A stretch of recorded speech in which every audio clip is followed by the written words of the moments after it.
जो यीशु मसीह पे विश्वास करेगा वो चंगाई को पाएगा, जो यीशु मसीह पे विश्वास करेगा वो बरकत को पाएगा, जो यीशु मसीह पे विश्वास करेगा वो बंधनों से, दुखों से, तकलीफों से आजाद होगा।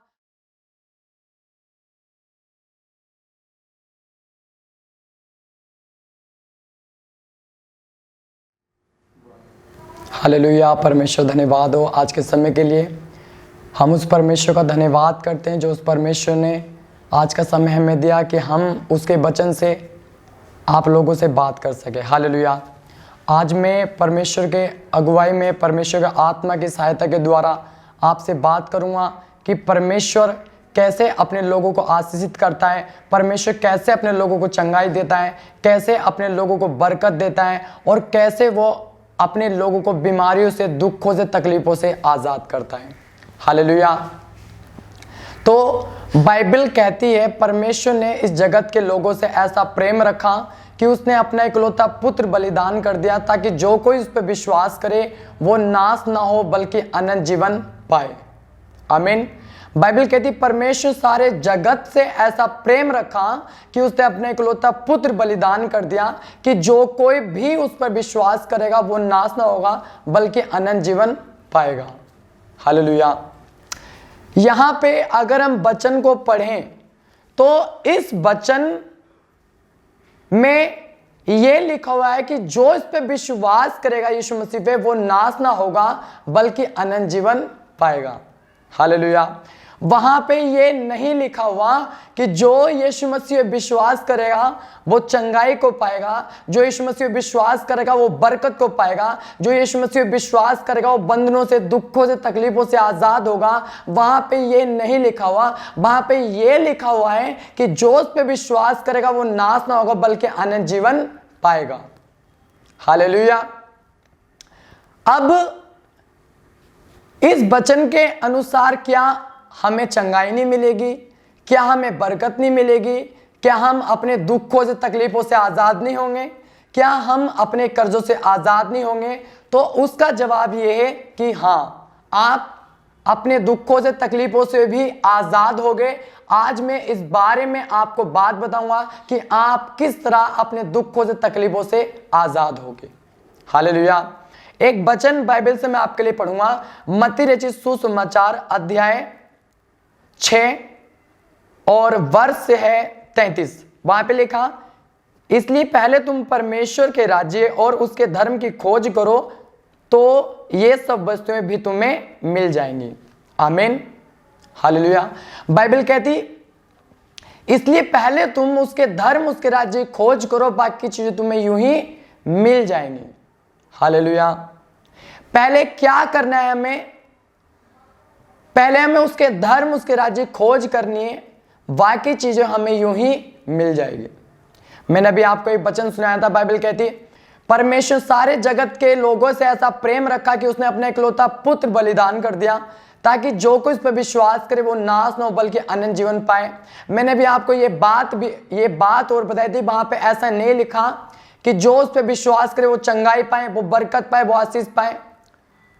परमेश्वर का यीशु मसीह को बलिदान करने का मेन मकसद यह था कि आप लोग यीशु मसीह पे इसलिए विश्वास करें कि आप उसके द्वारा स्वर्ग में जाएंगे, उसके द्वारा आपके पाप माफ होंगे, आप उसके द्वारा मृत्यु से, नरक से बच जाओगे, उसके द्वारा आप अपने पापों की क्षमा पाकर स्वर्ग में चले जाओगे।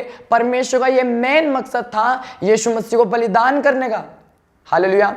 लिखा जब तू उस पे इसलिए विश्वास करे कि उसके द्वारा हम स्वर्ग में जाएंगे, उसके द्वारा हमारे पाप माफ होंगे।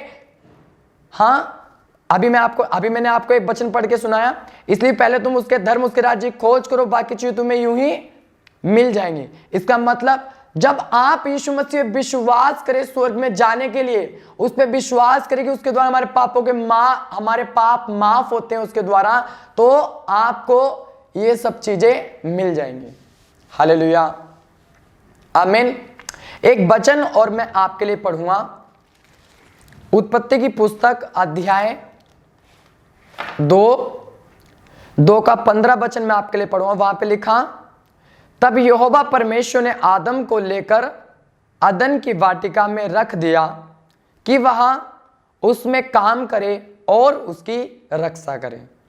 एक वचन और मैं आपके लिए पढ़ूंगा, उत्पत्ति पुस्तक अध्याय 2 और इसका 18 वचन मैं आपके लिए पढ़ूंगा। वहां पे लिखा, फिर यहोवा परमेश्वर ने कहा, आदम का अकेला रहना अच्छा नहीं, मैं उसके लिए एक ऐसा सहायक बनाऊंगा जो उससे मेल खाए। आमीन। यहां पे परमेश्वर ने आदम को बनाया और आदम को परमेश्वर ने अदन की वाटिका में रखा कि वह उसमें काम करे और उसकी रक्षा करे। हालेलुया। जब आदम अपने काम में बिजी था, जो काम परमेश्वर ने उसको दिया था, उस अदन की वाटिका में वो काम करता था, उसकी रक्षा करता था। जब वो अपने काम में बिजी था तो परमेश्वर ने कहा कि मैं उसके लिए एक सहायक बनाऊंगा जो उससे मेल खाए।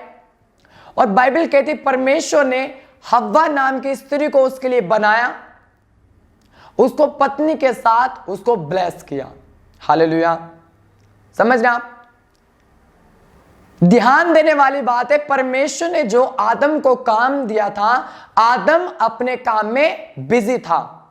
जब वो परमेश्वर के काम में बिजी था तो परमेश्वर ने उसकी फिक्र की, परमेश्वर ने उसकी चिंता की, परमेश्वर ने उसके लिए एक सहायक बनाया जिसका नाम हव्वा था, और हव्वा उसकी पत्नी हुई। परमेश्वर ने उसको पत्नी के साथ ब्लेस किया। हालेलुया। यहां पे आदम अपने लिए पत्नी ढूंढने के लिए नहीं गया था, अपने लिए सहायक ढूंढने के लिए नहीं गया था। आदम जो काम परमेश्वर ने आदम को दिया था, आदम उस काम में बिजी था और परमेश्वर ने उसको पत्नी के साथ ब्लेस किया। हालेलुया। समझ आप? इसी तरह बाइबल कहती है कि तुम यीशु मसीह पे इसलिए विश्वास करो कि उसके द्वारा आपके पाप माफ होते हैं, उसके द्वारा आप स्वर्ग में जाओगे। जब आप ये विश्वास करते हो तो परमेश्वर आपकी फिक्र करता है, परमेश्वर आपको ब्लेस करने की प्लानिंग बनाता है। आमीन। हालेलुया। मैंने अभी आपको एक बात बताई थी, मैंने अभी आपके लिए वचन पढ़ा था, इसलिए पहले तुम उसके धर्म उसके राज्य की खोज करो, बाकी चीजें यूं ही मिल जाएंगी। मतलब पहले क्या करना है हमें? परमेश्वर ने एक काम हमें दिया है कि तू उसके धर्म उसके राज्य की खोज कर, बाकी चीजें मिल जाएंगी। ये हमारा वर्क है, ये एक विश्वासी का वर्क है। अगर आप परमेश्वर के दिए हुए काम में, इस वर्क में बिजी हो, इस काम में बिजी हो, तो परमेश्वर आपकी सारी जरूरतें स्वर्गीय भंडार से पूरी करेगा। हालेलुया। बाइबल कहती है तू अपनी सारी चिंता मुझ पर डाल दे क्योंकि मुझे तेरा ध्यान है। ये वचन सबके लिए नहीं, ये वचन उन लोगों के लिए है जो लोग परमेश्वर के काम में बिजी हैं, परमेश्वर के दिए हुए काम में जो लोग बिजी हैं। परमेश्वर उनको बोलता है कि तू अपनी सारी चिंता मुझ पर डाल दे, अपने घर की चिंता, अपनी बीमारी की चिंता, अपने दुखों की चिंता, अपने कर्जे की चिंता, आपके बच्चों की फीस कहां से आएगी, आपके बच्चों का पालन पोषण कहां से होगा, तो उन सब चीजों की चिंता मुझ पर डाल दे क्योंकि मुझे तेरा ध्यान है। हालेलुया। आमीन। तो जब हमारा ध्यान परमेश्वर के काम में होता है, जो काम परमेश्वर ने हमें दिया, जब हम उसमें बिजी रहते हैं तो परमेश्वर हमें ब्लेस करता है, हमें चंगाई भी देता है, हमें बरकत भी देता है, हमें आशीष भी देता है, हमें दुखों से तकलीफों से आजाद भी करता है। लेकिन मैं आपसे पूछना चाहता हूं, क्या आप परमेश्वर के दिए हुए वर्क में बिजी हो? क्या आप परमेश्वर के दिए हुए काम में बिजी हो, या आपका ध्यान इधर उधर है? हालेलुया। बाइबल कहती है आप एक विश्वासी हो और एक विश्वासी का काम होता है सुबह को उठकर अपने दिन की शुरुआत वो विश्वासी प्रार्थना के साथ करता है और दिन को खत्म वो विश्वासी प्रार्थना के साथ करता है। एक विश्वासी का काम होता है कि वो लोगों के लिए दुआ करे। एक विश्वासी का काम होता है कि वो प्रभु यीशु मसीह के बारे में लोगों को बताएं। मैं आपसे पूछना चाहता हूं, क्या आप इस वर्क में जो परमेश्वर ने आपको दिया, क्या आप बिजी हो? हालेलुया। आपका पड़ोसी, आप उसको जानते हो, वो बीमार है, वो दुखी है, वो तकलीफ में है, आप ये बात जानते हो, चर्च में जाने से उसका हल हो जाएगा, प्रभु यीशु मसीह उसको उसकी बीमारी से आजाद कर देगा, तो आपको यीशु मसीह के बारे में उनको बताना बहुत ज्यादा जरूरी है। ये आपका एक वर्क है। हालेलुया, समझ रहे हैं आप? ये आपका एक वर्क है। एक विश्वास से काम होता है प्रार्थना करना, एक विश्वास से काम होता है लोगों को सुसमाचार सुनाना। क्या आप परमेश्वर के काम में बिजी हो? आदम को जो परमेश्वर ने काम दिया, आदम उस काम में बिजी था और परमेश्वर ने उसकी फिक्र करी और उसको पत्नी के साथ में ब्लेस किया। लेकिन आज विश्वासी की हालत यह है, कभी उसका ध्यान व्यभिचार पे, कभी झूठ पे, कभी गाली देने पे, कभी लुटपेट की बातों पे, कभी इधर उधर की बातों पे, कभी बॉलीवुड सॉन्ग्स की तरफ है, कभी बिलू मूवीज की तरफ है। तो शायद अगर आपका ध्यान इधर उधर है तो शायद आपको चंगाई ना मिले, बरकत ना मिले, आशीष ना मिले। अगर आपका ध्यान परमेश्वर के काम में है, जो परमेश्वर ने आपको काम दिया, तो बाइबल कहती है आपकी चंगाई, आपकी बरकत, आपका छुटकारा आपको मिल जाएगा। हालेलुया, आमीन। तो आप देखें परमेश्वर ने आपको क्या काम दिया है, क्या आप उस काम में बिजी हो? क्या आप वो काम जो परमेश्वर ने आपको दिया, क्या आप उस काम में वफादार हो? ये आपको देखने की बहुत ज्यादा जरूरत है। हालेलुया। मैंने अभी आपको एक बात बताई थी कि परमेश्वर सारे जगत से ऐसा प्रेम रखा कि उसने अपने इकलौता पुत्र बलिदान कर दिया कि जो कुछ पर विश्वास करे वो नाश ना हो बल्कि अनंत जीवन पाए।